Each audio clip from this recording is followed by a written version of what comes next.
जी अस्सलाम वालेकुम। जी आज हमने जो डिस्कशन करनी है वो इनऑथेंटिसिटी के केसेस की करनी है कि अगर हमारा अकाउंट जो है वो इनऑथेंटिसिटी में डीएक्टिवेट हो गया है और हमारे पास प्रॉपर इनवॉइसेस भी नहीं है अगर, और हम अकाउंट को रीएक्टिवेट करवाना चाहते हैं, तो इनऑथेंटिसिटी के केसेस को किस तरह से रिजॉल्व किया जाता है, आज हमने डिटेल में डिस्कशन करनी है। अच्छा, इसमें एक चीज बस आपने याद रखनी है कि हम पिछली क्लास में जो चीजें डिस्कस की थी वो ये थी कि अगर अकाउंट डीएक्टिवेट नहीं हुआ और इनवॉइसेस हैं या नहीं है तो कैसे हैंडल करना है। और सेकंड चीज हमने डिस्कस की थी कि अगर इनऑथेंटिसिटी का केस है और अकाउंट डीएक्टिवेट हो चुका है और हमारे पास इनवॉइसेस हैं प्रॉपर, तो उसको कैसे रीइंस्टेट करना है। ठीक है, या फिर अमेजोन ने कुछ डॉक्यूमेंटेशन आपसे डिमांड की है और वो डॉक्यूमेंटेशन आप अमेजोन को प्रोवाइड करोगे तो अकाउंट जो है उसकी रीइंस्टेटमेंट किस तरह से होगी। अब जो सेकंड इसका लास्ट मतलब स्टेप है वो है कि अगर अमेजोन ने आपका अकाउंट डीएक्टिवेट कर दिया है और डीएक्टिवेट करने के बाद आपसे वो इनवॉइसेस डिमांड कर रहा है किसी भी स्पेसिफिक एएसआईएन या ब्रांड की एएसआईएन की, तो आपके पास अगर इनवॉइसेस अवेलेबल नहीं है तो फिर आप अकाउंट को कैसे रीइंस्टेट करेंगे, वो आज मैं आपको डिटेल में डिस्कस करूंगी। अच्छा, फर्स्ट ऑफ ऑल आपको परफॉर्मेंस नोटिफिकेशन दिखाती हूँ। ये एक अकाउंट है जो कि इनऑथेंटिसिटी का है और इन्होंने 3PL से जो है वो प्रोडक्ट की सोर्सिंग की है और कुछ इनकी आइटम्स जो हैं वो ईबे से सोर्स्ड हैं। तो ईबे पे आपको पता है कि ज्यादातर इनऑथेंटिक प्रोडक्ट होती हैं और अमेजोन ईबे की जो इनवॉइस है उसे भी एक्सेप्ट नहीं करता।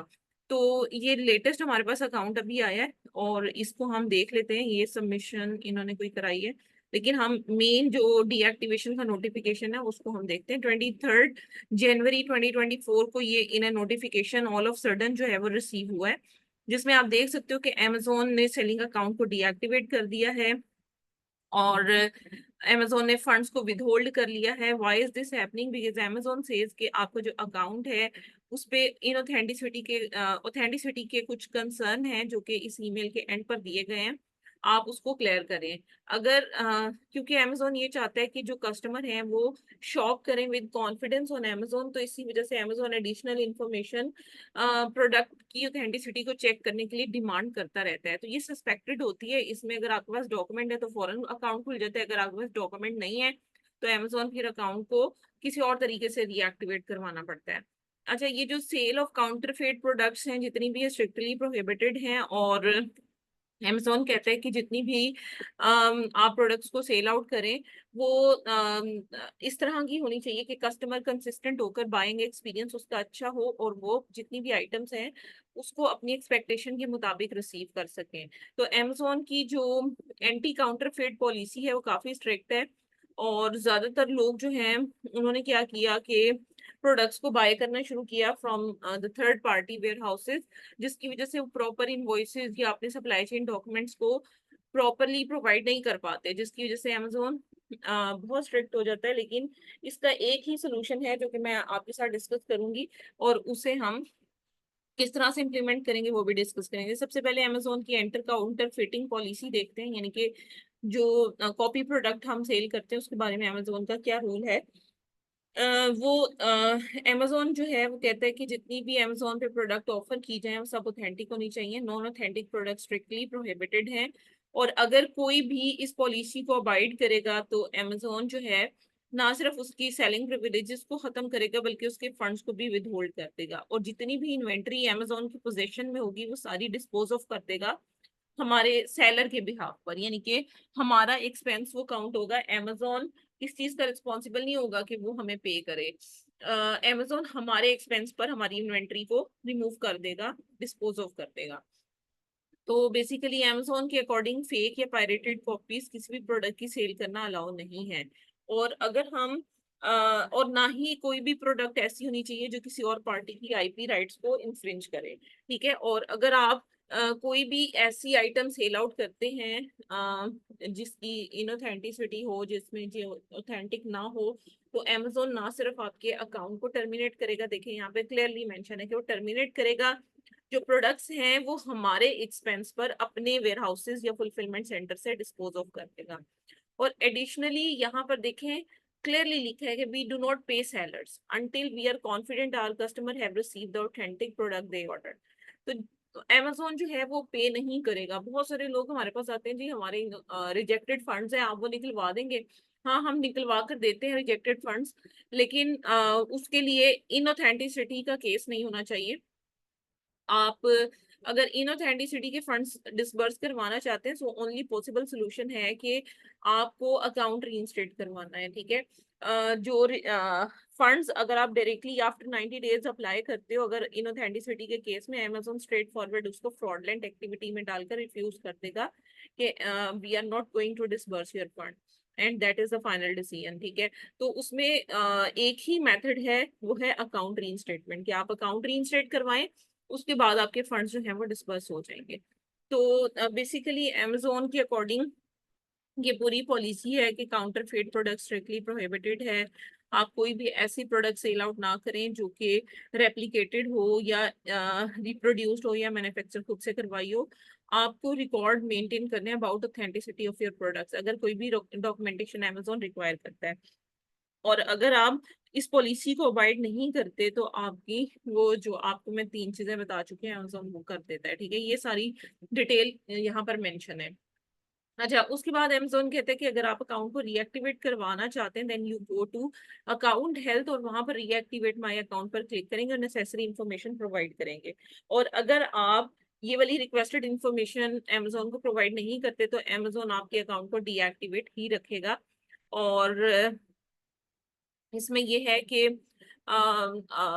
जितनी भी अनजस्टिफाइड जो भी चीजें हैं,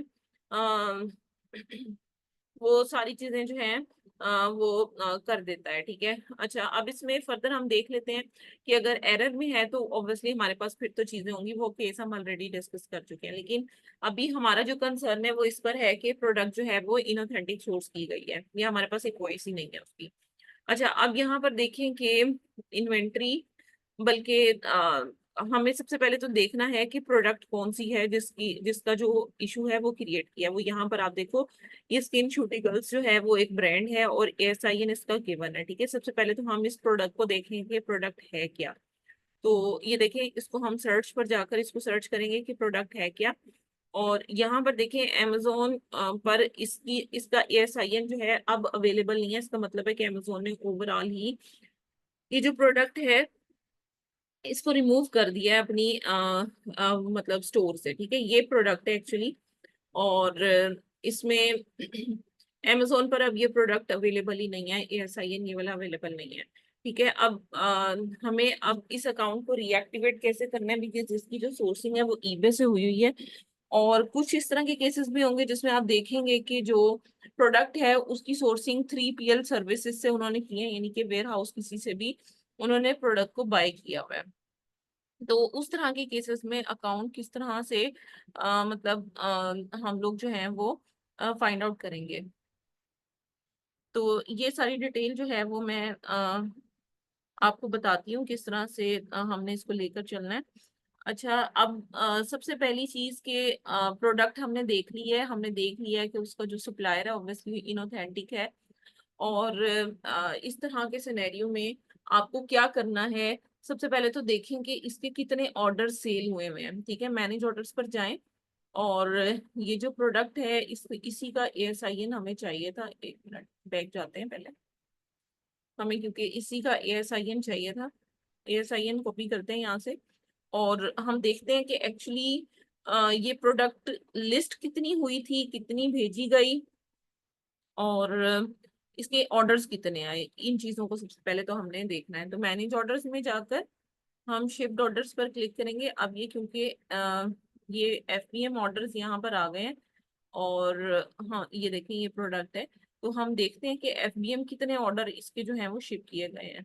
यहाँ पर ASIN सिलेक्ट करेंगे और यहाँ पर एंटर करके और इसको सर्च कर लेंगे, देखते हैं कितने ऑर्डर्स इन्होंने इस प्रोडक्ट के शिप किए हैं।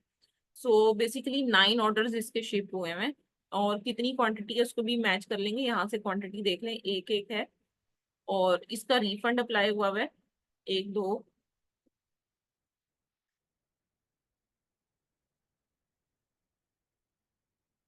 बेसिकली 8 क्वांटिटीज हैं, एक जो है वो ऑर्डर आया हुआ लेकिन रिफंड हुआ हुआ है, ठीक है। उसके बाद हम ये देख लेते हैं कि ये प्रोडक्ट एफबीए में तो नहीं इन्होंने कुछ की हुई, क्योंकि कुछ लोग सेम प्रोडक्ट को एफबीए भी कर लेते हैं और सेम ही एफबीए में भी कर लेते हैं, तो उसको भी हम देख लेते हैं कि एफबीए तो नहीं हुई। अच्छा, इसको अब हम सर्च कर लेते हैं। तो ये देखें, ये एफबीए भी हुई है प्रोडक्ट, ठीक है। और नहीं, ये फुलफिलमेंट मेथड सैलरी आ रहा है। अच्छा, फुलफिलमेंट मेथड ये सारा सैलरी है, इसका मतलब है कि 9 ऑर्डर इसके जो हैं वो टोटल हैं, उसमें से एक रिफंडेड है, ठीक है। ये चीज हमने देख लेनी है। उसके बाद हमने इन्वेंट्री पर जाकर मैनेज ऑल इन्वेंट्री पर क्लिक करना है। अगर तो अमेजोन ने इन्वेंट्री की फीड जो है वो इनकी खत्म नहीं की तो हमें यहाँ पर नजर आ जाएगी, अदरवाइज यहाँ पर देखें लिस्टिंग फीड जो है वो अमेजोन ने रिमूव कर दी है, जिसकी वजह से हम यहाँ पर अभी कुछ भी देख नहीं पा रहे। तो अब हमें ये चीज क्लाइंट से कंफर्म करनी है कि जब उसने लिस्टिंग की थी तो कितनी क्वांटिटी लिस्ट की थी, बिकॉज अगर एफबीए होता तो फिर तो हम एफबीए इन्वेंट्री में जाकर और इसकी शिपमेंट प्लान जो क्रिएट किया था वहां से जाकर देख लेते कि एग्जैक्टली कितनी क्वांटिटी उन्होंने ऑर्डर की थी और कितनी मतलब सेंड की थी, वो चीज हम यहाँ से देख सकते थे। लेकिन क्योंकि इनकी अकाउंट पर एफबीए इन्वेंट्री नहीं है, तो एफबीएम ही है, तो हम उनसे क्लाइंट से पूछेंगे कि आपने 10 पीस इसमें लगाए थे, 20 लगाए थे, कितने लगाए थे, ऑर्डर तो इतने क्या आए हुए हैं। तो इनवॉइस जो है वो जितनी लिस्टेड प्रोडक्ट होती है, यानी कि अगर 10 पीस आपने लगाए हैं, 20 लगाए हैं, उसमें से बेशक 8-9 ही सेल हुए हैं, लेकिन आपको एग्जैक्टली उतने पीसेस की इनवॉइस चाहिए होती है।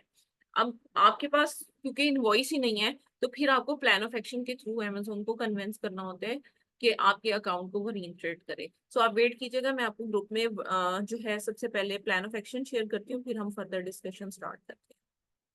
वेट कीजिएगा।